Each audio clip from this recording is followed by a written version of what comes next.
Alrighty guys, and welcome back to the channel. I know it's been quite some time since I've last brought you a video, and I actually had recorded the 1.0.3 update, but I never got around to releasing that, so sorry about that. But I'm going to be covering the 1.0.4 update today, and everybody's excited about this new lad Dimeyo. However the heck you pronounce it, I am going to be calling him Dimeyo, or just Dime.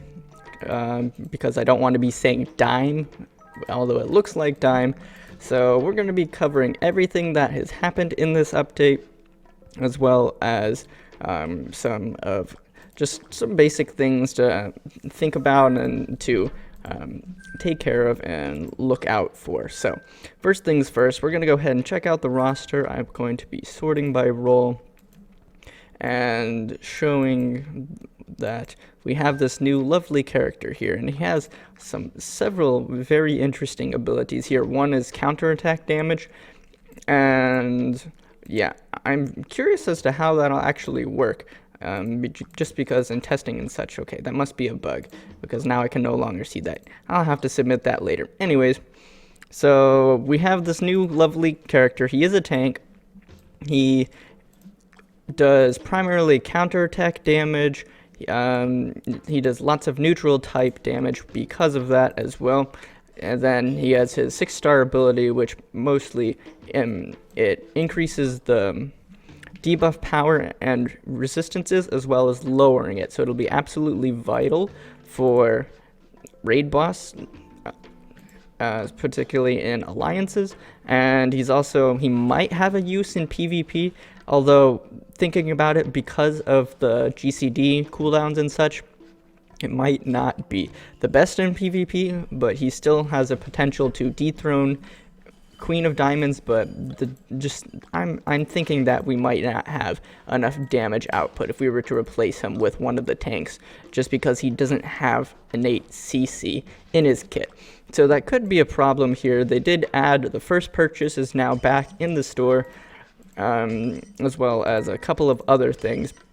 So for Dimeyo, you'll only be able to get him out of the Alliance shop. So Clint will be out of the Arena shop, and then Overflow is going to be the way to get Queen of Diamonds. So it's going to be 3 different sources for all of 3 of these different kinds of characters, and I think the math is it's about 11,000 Alliance tokens needed to max him out. So it's going to be a while on my alt account. I have enough on my main account, but I'm definitely not going to have enough on here. So they have also gone and released the Guild Founder Challenge here again. So that's going to be interesting. I know there's already been a couple of reports where you're already unlocking things that occur within the rest of the week here, and you're still getting notifications for it. So as you complete and do things, just realize that if you have the red question mark over the banner, it is because it is triggering off of this, and it's displaying quests that you've completed that you can't access until the day's end. So for those people who have already completed this, you'll be getting additional rewards here, as well as additional Black Swordsman shards. So that'll be a little nice bump for new players, as well as for veterans. They'll get a couple more of the Overflow shards. So there is a login calendar for Dimeyo, which I don't know if I actually saw that anywhere. There's supposed to be a login calendar. Maybe it'll be launching tonight at reset, which is in 40 minutes for me. And then the iOS launch is also supposed to be occurring. So tell your friends, spread the word. If you have been waiting for the iOS launch, now is the time. It is official there, and we should be getting another event for it. I don't see it in here. Maybe it'll pop up later, but or maybe it's next week. So next week is when we'll get the scroll event. And then it'll also be, I think in 2 weeks' time is when we'll be getting the bonuses towards the token. So that'll give you about a week to unlock Dimeyo, and then a week to complete his loyalty quests, which look a lot, because it's receive 100k damage and then deal 7 million damage as a tank. But the easiest way for me was to put him in a group of 4 healers and just keep going in DD until you find a room that has pink slime. So today, for example, floor 37 was found out by one of my alliance mates in Sins of the Ancient, Soda for short, that floor 37 is the place you want to be for farming that loyalty. So I already have it all completed on my other account. So let's see what else. They did a couple of bug fixes for Daily Dungeon, a couple of spelling errors, a bug fix where the buffs were getting permanently removed, and so now they aren't able to be removed, and they've also done a couple of changes within the campaigns themselves. So let's see. In this one, the Cobra was doing weird attacks.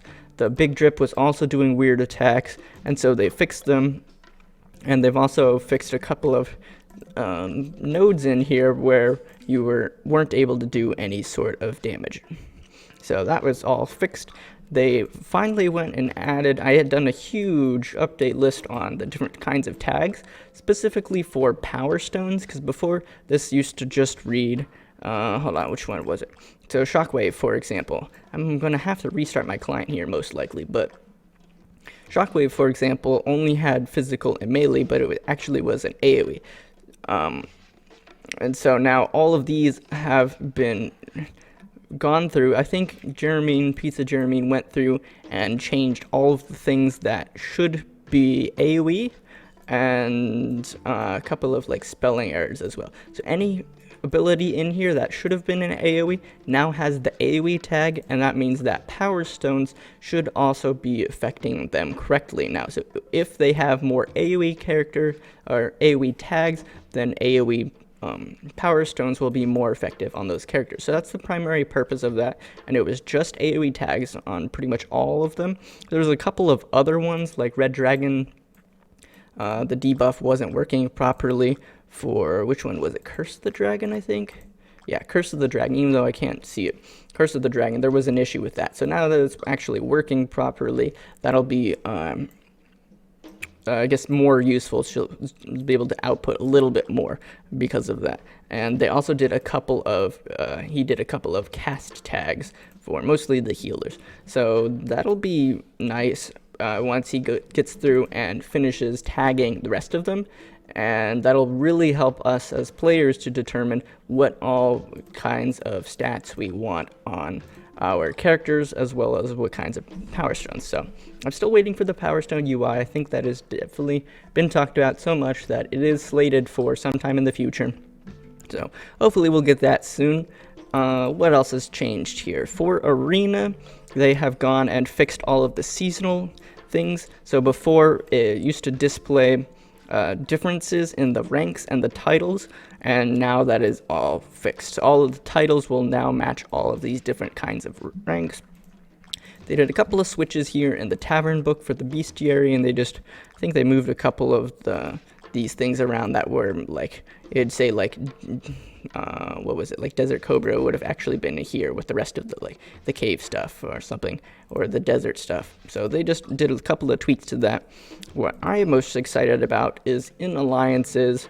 I can't really check it right now, but in the Doom Spiral raid for these bosses here, all of the bosses have had their HP for hard and extreme. Their HP has been adjusted and mostly lowered a little bit, because before it was something like 2.1 billion HP or something like that for Doom Spiral Hard for just all of the bosses, and now it's actually adjusted, so each of the bosses are now more or less within the range of the expected damage for them. So that'll make clearing Doom Spiral Hard a little bit easier for the few alliances that are clearing that, as well as they have gone and fixed several of the nodes, which was very annoying because it would say you need to use Toolshed for this node, and Toolshed is doing magical DPS as her type, but it was on a node that recommends physical attack dealers. And so you're stuck with Toolshed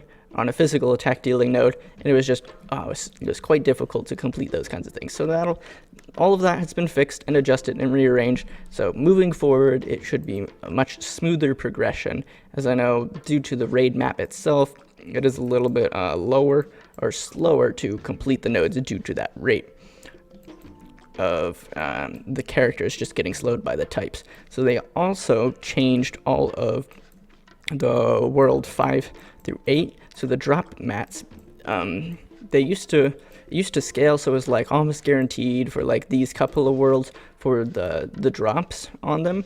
And then the further up in the world you got, it would still drop more frequently, but it was slightly less. And so they've gone and slightly tweaked those numbers, so now they should be helping you to progress a little bit more smoothly, particularly around the world 5 here. Not world 5. World 6 here is when you start getting these characters to tier 10, but you need all of the skeleton Clyde's chokers from these types of bosses, and it was just a very long stop point for many accounts and many players. So now that has been tweaked a little bit for all of the bosses, and so it should be a slightly easier and faster progression for them. What else has been changed? That's pretty much about all of the biggest changes. Queen of Diamonds, her turret now does her house winds now does slightly less damage for the 5th and 6th upgrades, and so that is going to make it so in PvP you can't just throw out a turret and have it finish off characters, or it be able to kill all of the enemy comp with just a single turret, despite you being completely dead. And they did a couple of other fixes here for the weapons quest, specifically the 12 and 13 ones. Because I know if you actually go in and it was weird, like it would have like recommended, like the recommended cares wouldn't fit, and then the actual formations for it as well. It would have, like, for example, magic slingers set as the formation, but you were forced to use a light DPS character as an example. I don't know if this was the actual case, but it would be things like that. So they fixed it so now you actually have real formations, which does give you a little bit more utility out of it. And so hopefully that'll make clearing them a little bit easier, because I know for many of them, as you could see here, I still haven't gotten 3 stars past my first attempt because my characters were greatly underpowered. So that'll help a lot of accounts, and that was pretty much covers all of the update. There's going to be more fun guides coming out soon as I have the chance, and to talk about all of the different wonderful things that have come out for this update. So look forward to seeing you all in the next videos, and yeah, we'll leave things at that. So see you all later.